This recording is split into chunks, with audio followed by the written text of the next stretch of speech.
Hello everyone, today I'm covering Game 2 from the Blitz tournament at WOSC. Let's get started. So if you've been watching my previous videos, I am 0 for 4, 0 for 3 in the team tournament and lost my first Blitz tournament. So I'm really looking for my first win here. So here my opponent looked like he kind of wanted to play like a Yoko Fudori line. I decided to block it. That's kind of my strategy, is to not go into Yoko Fudori and go into my Gangi instead. And my opponent goes into Yagura opening. So this is something I'm pretty comfortable with. I have a good idea of what I want to do and the structures that I want to make against Yagura. And it's this Tsunogin Gangi shape, right? Where you're putting this silver on, what's that, 6, say 6-3? It doesn't quite feel right. But anyway, yeah. So really I'm just kind of turbo blitzing my moves out into the structure that I want, and I know that from that structure I have a nice attack, especially since he decided to full castle his king all the way to 2-2, which is in scope of my bishop. So that's kind of the idea behind this move is I want to go ahead and activate my bishop so that a pawn push on 6-5 becomes really, really dangerous. And so he tries to get the bishop out in order to prevent me from pushing that pawn because the knight hangs, but then I can kind of just draw my pawn back. He has to move the bishop back. And now I can go ahead and start my attack. And this is a really common theme against really any double static rook opening, right? Is this sixth or fourth file, depending on whether you're Sente or Gote. Pawn push combined with the open bishop diagonal combined with the knight. So here I decided to bring my silver up first before I take so that my attack's a bit faster. He dropped this pawn. I think what he was hoping is I would take, and he gets to bring his bishop back out to prevent my attack. But I don't have to take it, right? I don't have to let his bishop out.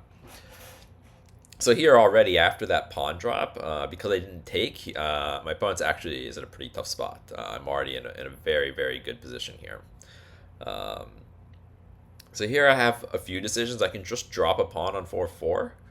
But after gold to 5-3 or 5-7, I didn't see a continuation. Turns out there's a really, really nice one, which we'll go over in the analysis afterwards. But actually, just pushing the second file and third file pawns together is actually about the same evaluation.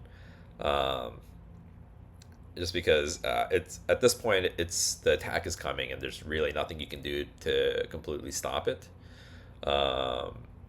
Similar to when you play bogeying and your silver gets to the 5th rank. In this structure, when this silver gets to come up here and I'm getting to push this pawn before my opponent gets to drop the pawn to protect, it's kind of GG. At least in terms of me getting a good position. Now we know I get the good position and I'm not converting. So we'll see if I can convert this position, right? So here I go ahead, take the pawn, he takes the silver, and I decided I'm going to take this pawn instead so that I get a trade in and get my bishop out, right? If I take the silver, he takes with the gold, and the gold protects that pawn. But this way he has to trade, and I get to come in with check. He finds this nice move to kind of just offer a bishop exchange, and if I decline it, he potentially can take my lance in the corner. So I decided to go ahead and promote my bishop and then figure it out. I think my initial plan here was either to bring the horse back to 5-3 or to drop the gold to 5-3. You can see here I'm like grabbing the gold, thinking about dropping it on 5-3. The problem I thought with the gold drop is that he can just pull his rook back and hit my horse, and I have to pull the horse back. And then if I'm taking time to take this silver, then he's going to be having time to take like the lance and the knight. Or I guess the knight's protected by the rook, so it's okay. But yeah, I didn't quite like the gold drop, especially because if I drop the gold there, I'm not really going to end up taking that silver. It's going in the completely wrong direction, right? I want the silver to be closer to the king. So what I decided to do is drop this pawn. It essentially blocks both major pieces. Um, and initially I saw this bishop trade and I thought, haha, I have a king rook. I guess I can drop a bishop and the rook's pinned, but he can actually just drop a piece to 5 on 5/5 to block it. So I decided to go ahead and drop my pawn to block his rook. He goes ahead and pulls the rook back. And here I had a couple options. I can just drop the bishop on 4/4 with check, and then I can either promote it if he blocks or runs the king. I can promote to 5/3, threatening the silver. And if he decides to trade rooks, I get my pawn up to 4/4, and I have a rook in hand that I can drop. And obviously, my king is much safer than his, and just in general, my camp is much better against rook drops. But instead, I decided to take this pawn. In a way, it's a bit of a trap. He can't take it, but he did. And now, because he takes it, I get this bishop drop, which forks the rook and the silver. And so here I'm just really far ahead, right? Very winning. I'm just like winning a clean silver. His king is not safe. He has to drop a silver already just to defend. So really, I should 100% win this position. This is just such a good position. I mean, it's obviously not unlosable, but I mean, even if you look at the pieces he has in hand, he only has that bishop, right? Because he just had to drop that silver to be safe. So here I'm just trying to think like, okay, do I move my horse to 4/4? It's check, but then he gets to kind of sabaki his rook off the board. And given that I already have this pawn on 4/5 that's backed by the knight, I thought, well, like, why would I let him trade his rook for my horse, which is like very active? So I decided to just run away. He decided to drop his bishop, which forks the knight and the lance in the corner. But the problem with the move is that taking either piece isn't actually that big of a threat. Here I just adjusted my horse. I mean, I don't know if I should have done. I don't know what exactly the rules are. So here I wanted to drop a silver on 5/1, but I wasn't sure what happens when the rook just runs away. And so instead, what I did was I dropped the gold. So at first, I didn't like this move. It looks very heavy, right? Dropping the gold here, it blocks my horse in. But what I saw was the only place for the gold for the rook to run is to 4/3, or sorry, 6/7, and in that case, I can drop my silver and fork 2 pieces. Now here, he probably shouldn't take with the bishop. I think he should probably just take the lance, promote the bishop, and then when silver takes the horse, then take back with the gold. At least he gets a 2-piece exchange in that situation, and the gold that would be on 6/7 kind of prevents my gold from moving. And preventing my gold from moving also means my my horse is stuck behind the gold as well. So I think the problem with this now is, yeah, you still have your rook on the board, but I don't have to let it in. Like, it can't come in anyway. My gold and my rook are blocking all of his promotion squares. But I can just drop a pawn. And then I found this the second pawn drop as well. And that basically is curtains for the rook. Yeah, so I decided, okay, I'm gonna take here.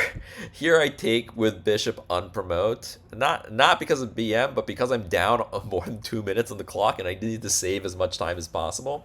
And obviously, promoting the piece takes a few seconds actually. So that's why I took unpromote there. It wasn't a BM thing. It was like I'm just trying to save time. I got that from watching. There was some Abema tournament that I was watching where someone did it, and the announcer mentioned that that's what they're doing, and I thought it was kind of cool, so I thought I'd implement it here. So here I push my pawn. I want to promote the pawn, obviously. Again, he's dropped this bishop on this 5/5 square a couple times now. And this time, again, I felt like, I mean, him taking either the lance or the knight is really just not that big of a threat. And so I brought my rook back into the game. So he's done a good job kind of like building up some thickness at the top on top of his king. So my rook's not really going to get in from above, and so I went ahead and slid over to support my pawn on the sixth file. I guess this is the fourth file technically because I believe I was sent in this game. And so he decides to go ahead and drop a bunch of pawns. I don't know if this was the best idea, because again, I don't think taking the lance is a big enough threat, and I guess I can just go ahead and take the pawn again, and it's really not stopping my rook from getting in at all. I think he probably needed to drop the pawn below. And then even here, I get this knight trade off. He drops the knight back again, and I'm like, nope, I'm done with this rook. I don't need it anymore. So I went ahead and traded it off for the gold, and now my gold gets back in the game. And so this was a really nice sequence for me, I think. Just giving up the rook, taking the gold. Now my gold is going to get back in the game, which means my horse is getting back into the game. And now, you know, I traded my horse for a gold, but now, like, the king has really no defense. All my pieces are in, and I have a bunch of pieces in hand, and my king is completely safe. Of course, I only have a minute and a half left on the clock here, so I need to get moving. And I just couldn't quite see a way, or like a very clean way to finish the game off.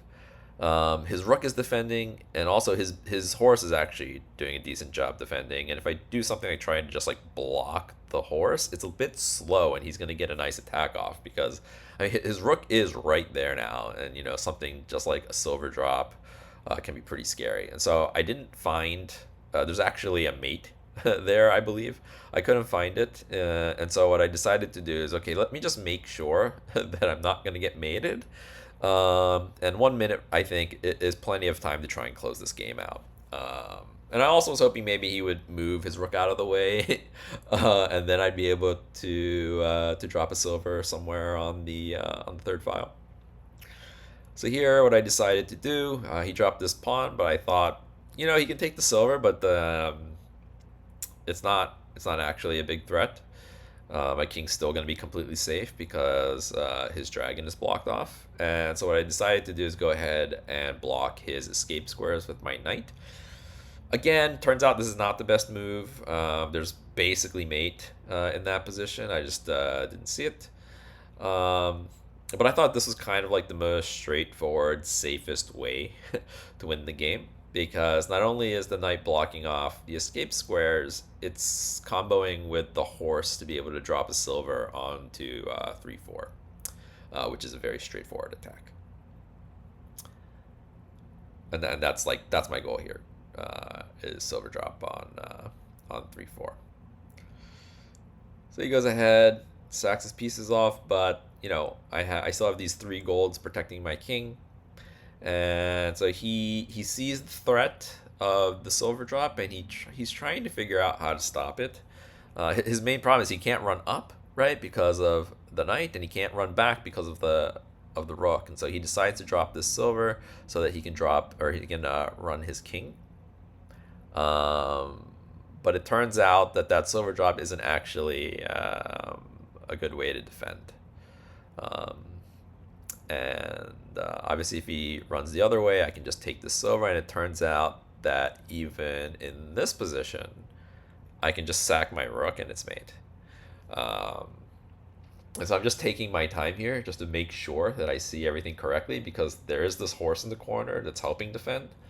But just kind of just how the pieces are lined up, it turns out that I don't need to put any pieces on that diagonal, and I can just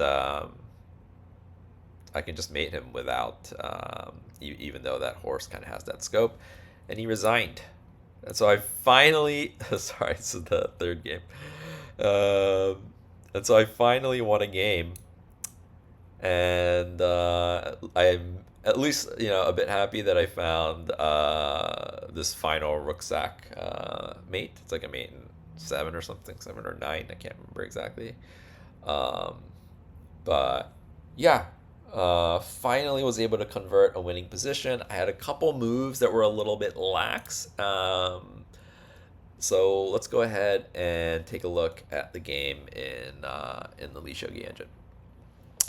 So here is the moment where where I got a big lead. So if you remember, I'm attacking on the 4th file, right, which is the combination of my bishop, my knight, right, on this diagonal, and the silver. And this is the point where my opponent did this pawn drop, right? And I think what he's hoping is I'll take, and then he'll get to do this.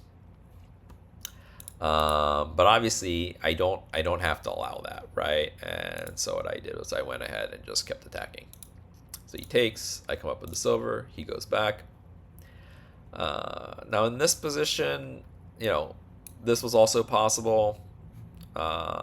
And what I didn't see after this was, so initially I saw this and I was like, how am I getting in?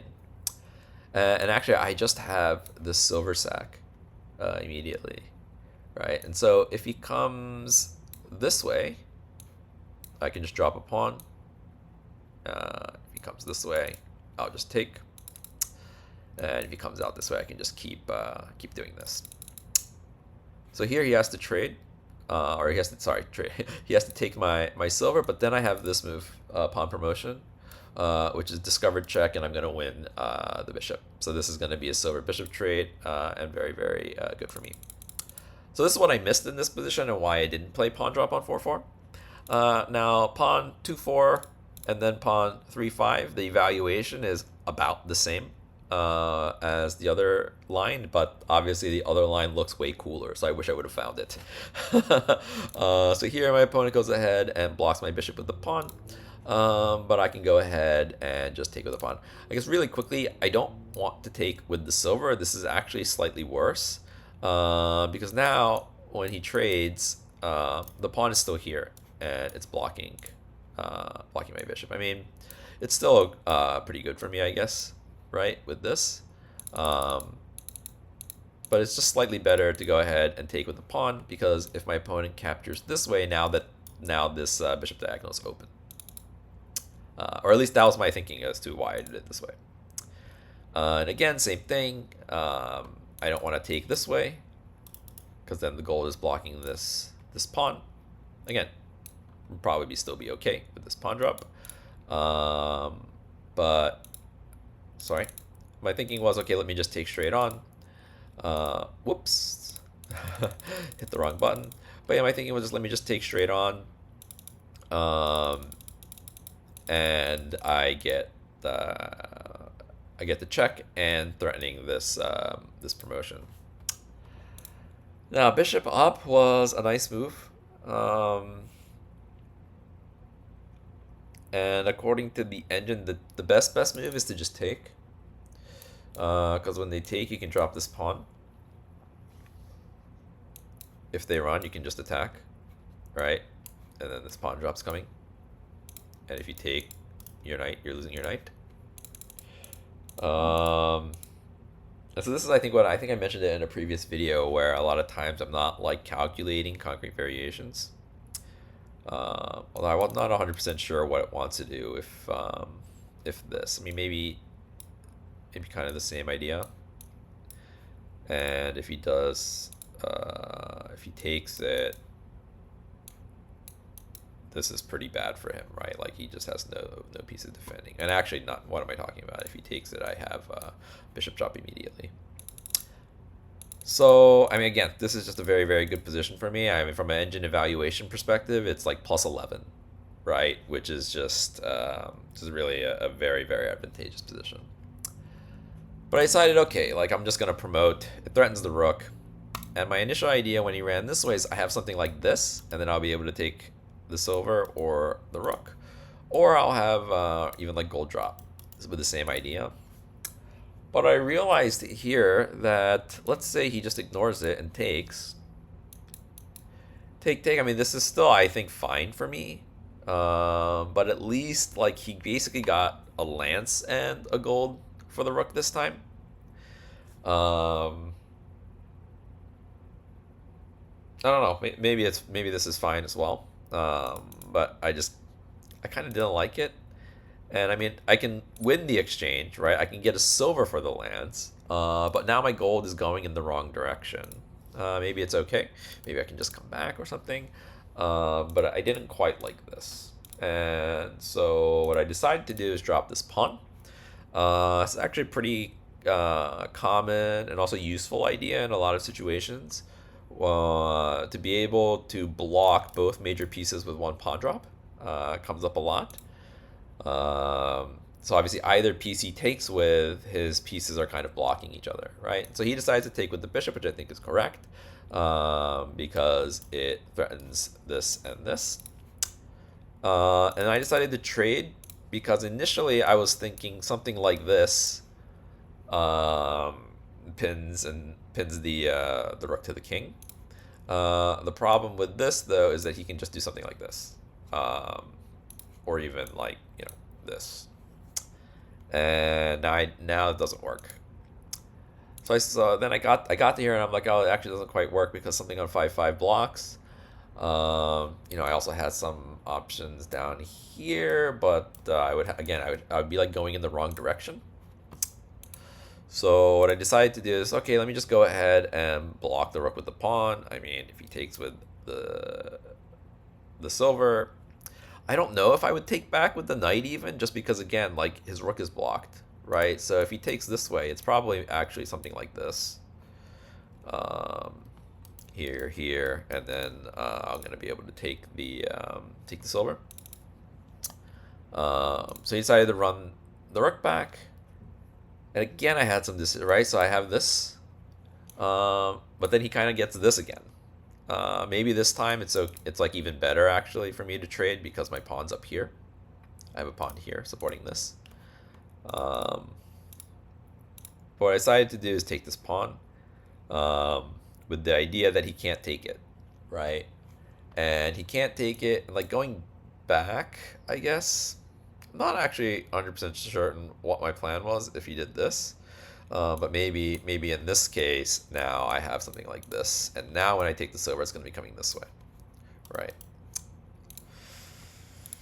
So that was the idea. I was like, he can't take it, because if he takes it, oh, wait a minute, he took it. That's kind of was my reaction. And then, okay, I got this bishop drop, and then I think from here the game becomes relatively straightforward. I just have to not mess up, like really badly, which of course I have been doing in these other games.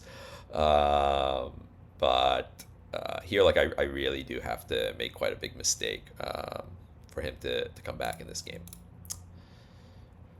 So, he's still okay, putting some pressure with this move. Okay, I think I discussed this in the video, which, I think my initial reaction was to do something like this. I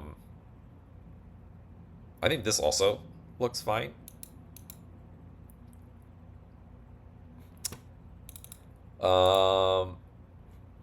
And initially I didn't consider this gold job just because it looks bad, right? Like it's blocking your rook, and it's like a very clunky move. And actually the engine doesn't quite like it either. It doesn't think it's bad, but not the best. But my idea was exactly what happened in the game, which is, okay, like he only has one place to run, and then I'm gonna be able to fork his pieces. Now I think probably from his perspective, he wants this instead of what he ended up doing. Because now, like, my gold can't move. This gold is covering both squares. And if my gold doesn't move, my horse is stuck, right? And I can't, like, not like dropping a rook here. Like, he's like oddly safe-ish in this position somehow. I don't know, maybe my move is something like this.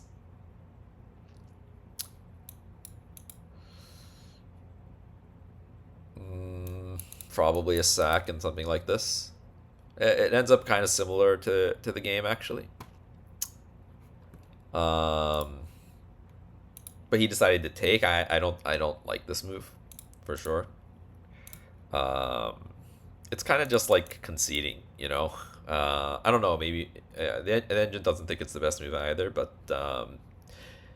it just feels like you're like, ah, okay, fine. Like I'll give you the exchange that you just earned. And I think in general, it's just overvaluing the rook. Because really, what you're saying here is, I'm going to give up my bishop for the silver, in order to keep my rook on the board, right? That's the idea behind this move sequence, and I just don't think this rook is worth it. And it's kind of proven out immediately, right? Because the rook just gets captured.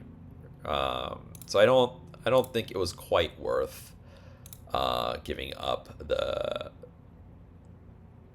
bishop for the silver in that case. So I go ahead and get the rook, and then I go ahead and push my pawn. And so obviously what I'm looking to do is promote and drop, or drop and promote, or, you know, bring my rook around and promote, some combination of those ideas. He decides to drop the bishop again, right? Like, it's the same idea, this rook lance fork. It just doesn't quite have enough punch, but of course, like, he's just in a bad position here. I mean, but maybe this pawn drop is better. I'm not sure. Right, like, he has a bunch of pawns. If I take, he can just drop a pawn again. Yeah, I don't know if this is any good, actually. It's just, he's in a tough spot. Maybe you bring this and try and go this way. But at least you're, like, destabilizing me in some ways. And it seems like maybe you're going to have some opportunities here. Whereas with this bishop drop, you're certainly not coming this way. I mean, you're not doing anything other than just picking up the knight. And taking this way, it's like, okay, it looks kind of scary, but my rook is defending. And potentially, if I get a silver in hand or something, I can just drop something here, or even, like, I can just jump my knight, and it's threatening the horse right away, and then you need to go here, and your horse is completely out of the game. And actually, I mean, I probably should have played it now that I look at it. Okay, but I decided to go ahead and slide my rook over. He decided to do all these pawn drops. I'm trying to think if the pawn drops are worth it or not. It might. I'm trying to think. Because what ended up happening is I get 3 pawns. He gets this lance. I get 4 pawns and a knight trade. And I still get this pawn promotion anyway. I guess at least in this instance, he gets to take the rook. But he could have done something like just drop. Only give up and not give up anything. Right? Because I don't have any pawns in hand. And so just like giving me a bunch of pawns just doesn't feel good. What do I do here, actually? Probably something like this. Threatening to promote this way.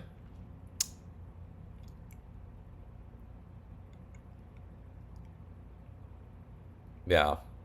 I mean, again, the position is just very, very, it's like plus 20 already by this point. And so, you know, like by definition, when the position actually in this position, it's like plus 25. So just by definition, when the position is already that bad, and you just don't have very many good moves. So it's not really like worth, like, you know, thinking too hard about it. So I went ahead and brought my rook over. He did this pawn dance. We traded the knights. He dropped the knight, and I went ahead and said, okay, I don't need my rook anymore, and this is completely engine approved. Engine likes it. And I'm wondering here, yeah, okay, like I was thinking maybe he can take this way, because like letting my gold come this way was really painful, but I mean, it's just like, okay, this doesn't work. So yeah, it was really nice sequence here. Sack the rook, but now, okay, these 2 pieces are getting back in the game. Ah, yes. Here. So here I like couldn't find a great move, and I decided to play this move. It's like, okay, it's check. I can take the silver if I want, It's a little bit slow, so I probably wouldn't do it anyway. Um, then he runs, and it's like, okay, like maybe this is fine. Now, turns out that Engine doesn't like this move because I think they can just defend. Um, and I say it doesn't like the move; it's still like plus 15. The thing is, in this position, the Engine evaluates as plus 50, which is like, hey, the game is over. But it's only completely over if you find this absolutely savage move, gold drop on 3-2.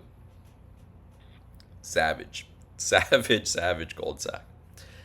And the idea with the gold sack is if the king takes it, you have knight drop on 1-5.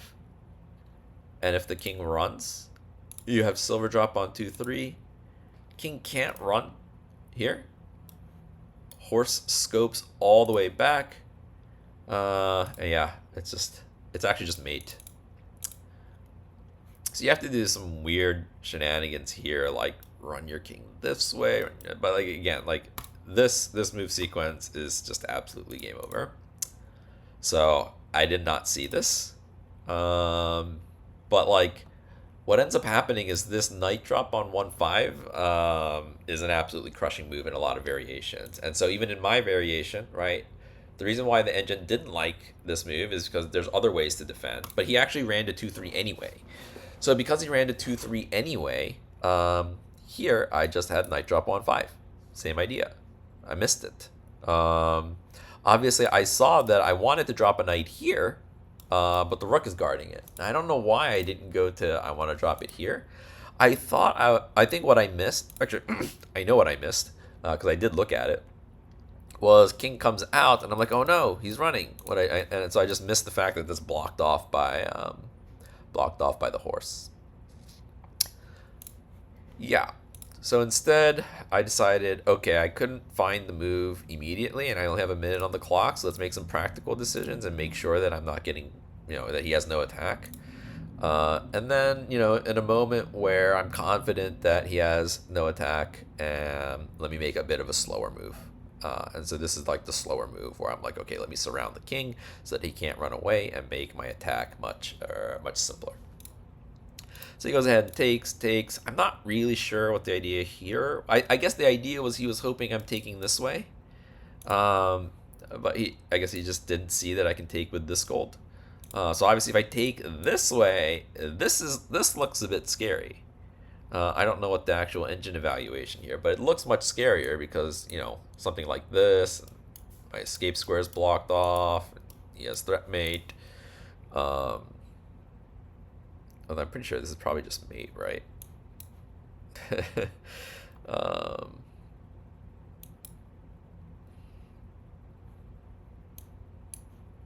Yeah, it's just mate. So maybe I should have gone for this anyway. But instead, okay, I'm completely safe. He decides he needs to defend in some way. But this just wasn't the way.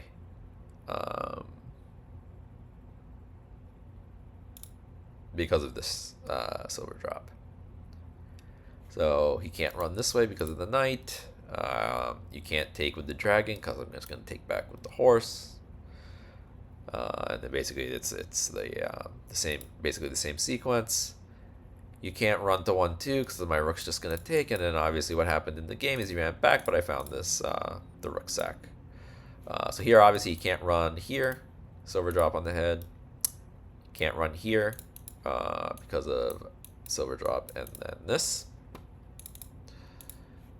And it's basically the same thing if he runs this way.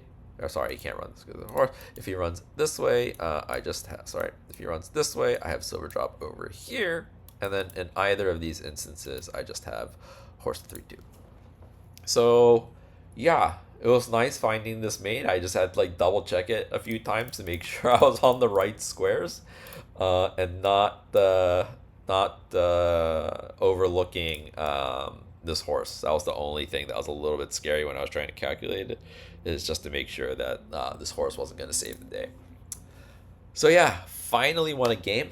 I was pretty relieved. Like, okay, I'm not gonna go over for the whole tournament for the whole trip. I mean, I wasn't really that worried about going over for the whole trip because I knew I was getting good positions. But it always feels good to actually like put that first win on the board. So yeah, so that's the second Blitz game. Now I'm 1-1 in the Blitz tournament. And actually, I gain some momentum from this win, and in the next game, which I'll probably be releasing and reviewing tomorrow, it's actually a rematch against the player that I played in game 2 of the team tournament, I believe. So that one I was going into it hoping that I could pull something out because I had played him already and knew that he was a quite strong player. So yeah, I'll look forward to it. Thanks for watching. See you next time.